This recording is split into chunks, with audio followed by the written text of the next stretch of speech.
Class 8-এর মেয়েরা, আজকে আমরা অনলাইন ভূগোল ক্লাসে একাদশতম যে অধ্যায় রয়েছে অর্থাৎ ওশিয়ানিয়া মহাদেশ সেটা সম্পর্কে আলোচনা করব। তো প্রথমে আমরা এই মহাদেশের বিশেষ কিছু বৈশিষ্ট্য, সীমা, অভিযান ও ভূপ্রাকৃতিক অঞ্চল সম্পর্কে জেনে নেব। তাহলে চলো প্রথমে এই মহাদেশের বিশেষ কিছু বৈশিষ্ট্য সম্পর্কে জেনে নেওয়া যাক। তো এই যে ওশিয়ানিয়া মহাদেশ, সেই মহাদেশ আয়তনের দিক থেকে পৃথিবীর ক্ষুদ্রতম মহাদেশ। এই মহাদেশের আয়তন কত? আয়তন প্রায় 44 লক্ষ বর্গ কিলোমিটার।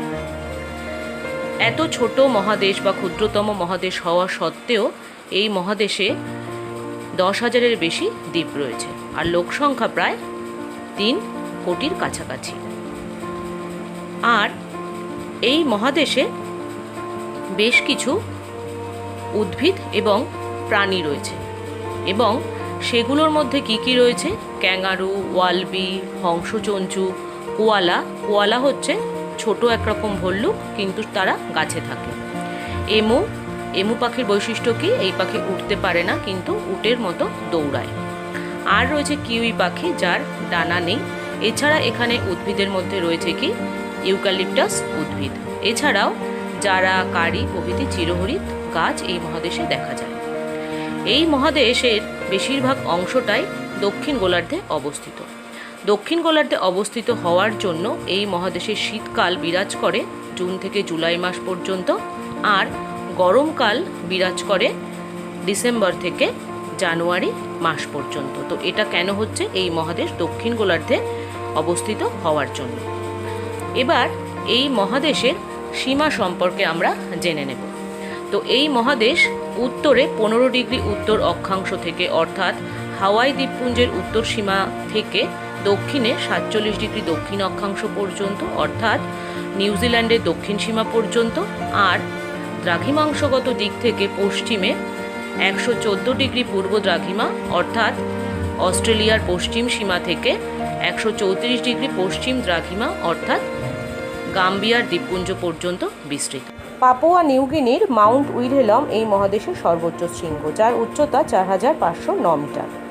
আর অস্ট্রেলিয়ার মারেডালিং এই মহাদেশের দীর্ঘতম নদী, যার দৈর্ঘ্য 3,752 কিলোমিটার। এই মহাদেশের মোট কটা সার্বভৌম দেশ রয়েছে? মোট 14টা সার্বভৌম দেশ রয়েছে। আর এই মহাদেশের নির্ভরশীল দেশের সংখ্যা কটা? তার সংখ্যা হচ্ছে 21টা। এই যে মহাদেশে, সেই মহাদেশে ক্ষুদ্রতম দেশ যেটা রয়েছে তার নাম হচ্ছে কি? নিউরি। আর বৃহত্তম দেশের নাম কি? অস্ট্রেলিয়া। ওশিয়ানিয়া মহাদেশে মোট কতগুলো ভাষা প্রচলিত রয়েছে? 28টি ভাষা প্রচলিত রয়েছে। আর এই মহাদেশে 5টি শহর রয়েছে যেগুলো যথেষ্ট উল্লেখযোগ্য। সেগুলো হচ্ছে Canberra, Sydney, Melbourne, Perth, Wellington, Auckland, Port Moresby, যেটা পাপুয়া নিউগিনিতে অবস্থিত। এই 5টি শহর কিন্তু এই ওশিয়ানিয়া মহাদেশের উল্লেখযোগ্য শহর। এবার আমরা এই মহাদেশের অর্থাৎ ওশিয়া মহাদেশের অভিযান সম্পর্কে জেনে নেব। যে অভিযান করেছিলেন কে? Able Tasman. তো ইউরোপীয়দের অভিযানের আগে ওশিয়ানিয়া দ্বীপগুলোতে বসবাস করত কারা? বিভিন্ন আদিবাসীরা। তাদের মধ্যে রয়েছে অস্ট্রেলিয়ার অ্যাবরিজিনাল, নিউজিল্যান্ডে মাউরি। 16 শতাব্দীতে ফার্দিনান্দ ম্যাগেলান তার বিখ্যাত পৃথিবী পরিভ্রমণের সময় ম্যারিনাস সহ কয়েকটি দ্বীপের সন্ধান পান। 1644 সালে ডাচ নাবিক Abel Tasman Australia, New Zealand, Tonga, Fiji দ্বীপে পৌঁছান। 1770 সালে জেমস কুক অস্ট্রেলিয়ার পূর্ব উপকূল, যেটা সিডনি নামে পরিচিত, ও প্রশান্ত মহাসাগরের বিভিন্ন দ্বীপে পা রাখেন। এরপর 1789 সালে ব্রিটিশ রয়্যাল নৌবাহিনীর বিদ্রোহীরা পিটকেয়ার্ন দ্বীপে স্থায়ীভাবে বসবাস শুরু করেন। তারপর অস্ট্রেলিয়া, নিউজিল্যান্ড, ফিজিতে ব্রিটিশ উপনিবেশ স্থাপিত হয়। পরে অন্যান্য ইউরোপীয় শক্তি, বিশেষত ফরাসিরা কয়েকটি দ্বীপে আধিপত্য বিস্তার করে। ঊনবিংশ শতাব্দীর মাঝামাঝি সময় থেকে অস্ট্রেলিয়ায় সোনার খনি ও অন্যান্য সম্পদের টানে ইউরোপ থেকে দলে দলে মানুষ এসে ভিড় করতে শুরু করে। এবার আমরা এই মহাদেশের অর্থাৎ ওশিয়ানিয়া মহাদেশের আঞ্চলিক বিভাগ সম্পর্কে জানব। আঞ্চলিক বিভাগ অনুযায়ী এই ওশিয়ানিয়া মহাদেশকে মূলত 4 ভাগে ভাগ করা যায়। প্রথমটা হচ্ছে অস্ট্রেলেশিয়া, দ্বিতীয়টা হচ্ছে মেলানেশিয়া, তৃতীয়টা হচ্ছে মাইক্রোনেশিয়া আর চতুর্থটা হচ্ছে কি পলিনেশিয়া।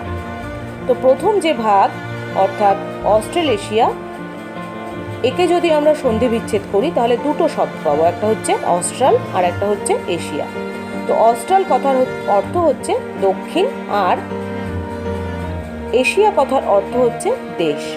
সুতরাং আমরা কি বলতে পারি, অস্ট্রেলেশিয়া কথার অর্থ হচ্ছে দক্ষিণের দেশ। এরপরে দ্বিতীয় যে ভাগ সেটা হচ্ছে কি মেলানেশিয়া। মেলা কথার অর্থ কি কালো, আর নেশিয়া কথার অর্থ হচ্ছে ভূখণ্ড বা দেশ। তো এই ওশিয়ানিয়া মহাদেশের এই আঞ্চলিক বিভাগে যে সমস্ত অধিবাসীরা বসবাস করেন তাদের শরীরে মেলানিনের আধিক্য থাকার জন্য অধিবাসীদের গায়ের রং কেমন হয়, শ্যামবর্ণ হয়ে থাকে। তো সেই কারণেই এই মেলানেশিয়া নামকরণ করা হয়েছে। তো এই মেলানেশিয়ার মধ্যে যে অংশগুলো পড়ছে সেইগুলো কি কি, New Guinea, Solomon, Fiji, Norfolk, New Caledonia, New Hebrides প্রভৃতি। এরপরে আমরা চলে যাই তৃতীয় আঞ্চলিক বিভাগে, সেটা হচ্ছে কি মাইক্রোনেশিয়া। মাইক্রো কথার অর্থ তোমরা সবাই জানো, সেটা হলো কি ক্ষুদ্র। তো মাইক্রোনেশিয়ার মধ্যে যে জায়গাগুলো পড়ছে এবং দ্বীপগুলো পড়ছে সেগুলো হচ্ছে কি কি, গুয়াম, মার্শাল, নাউরু, কিরিবাটি প্রভৃতি ছোট ছোট দ্বীপ। এবার আমরা এই ওশেনিয়া মহাদেশের শেষ যে আঞ্চলিক বিভাগ অর্থাৎ পলিনেশিয়া সম্পর্কে জানব। তো পলিনেশিয়া শব্দের পলি কথার অর্থ হচ্ছে কি বহু। তো ওশিয়ানিয়ার একেবারে পূর্ব দিকে Hawaii, Samoa, Tonga, Cook, Easter, Pitcairn, Tahiti প্রভৃতি অসংখ্য দ্বীপ নিয়ে এই পলিনেশিয়া গঠিত। তাহলে আমরা এই আলোচনার মধ্য দিয়ে কি জানলাম, যে ওশিয়ানিয়া মহাদেশকে আঞ্চলিক বিভাগ অনুযায়ী মোট 4টে ভাগে ভাগ করা যাচ্ছে এবং সেই 4টে ভাগের মধ্যে প্রথমে রয়েছে অস্ট্রেলেশিয়া, দ্বিতীয় হচ্ছে মেলানেশিয়া, তৃতীয় হচ্ছে মাইক্রোনেশিয়া, চতুর্থ হচ্ছে পলিনেশিয়া। এবার আমরা ওশিয়ানিয়া মহাদেশের প্রাকৃতিক পরিবেশ সম্পর্কে আলোচনা করব। তো আজকে যেটা সম্পর্কে আমরা জানবো সেটা হচ্ছে এই মহাদেশের ভূপ্রাকৃতিক বৈচিত্র্য সম্পর্কে।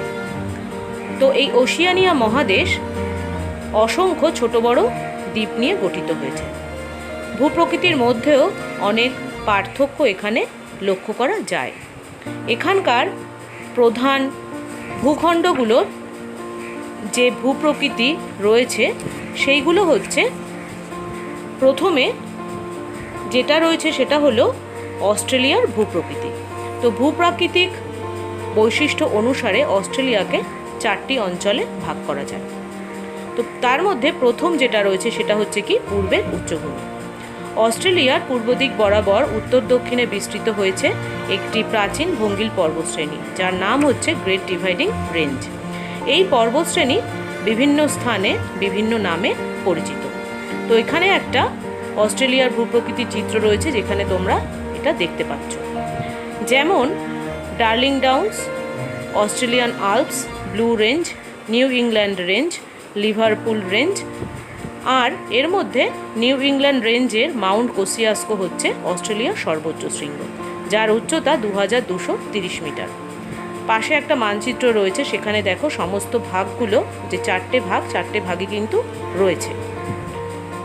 4টে ভাগের মধ্যে পূর্বের উচ্চভূমি, পশ্চিমের মালভূমি, মধ্যভাগের সমভূমি এবং উপকূলের যে সমভূমি অঞ্চল সেটা দেখা যাচ্ছে পরিষ্কারভাবে। এবার পরের যে বিভাগটা সেটা হচ্ছে পশ্চিমের মালভূমি। তো অস্ট্রেলিয়ার পশ্চিমে অর্ধেকের বেশি অংশ জুড়ে উঁচু নিচু ঢেউ খেলানো মালভূমি দেখা যায়, যার গড় উচ্চতা হচ্ছে 200 থেকে 500 মিটার।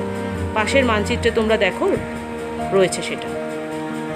এই মালভূমির শিলাগুলো ভারতের দাক্ষিণাত্য মালভূমির মতোই পুরনো।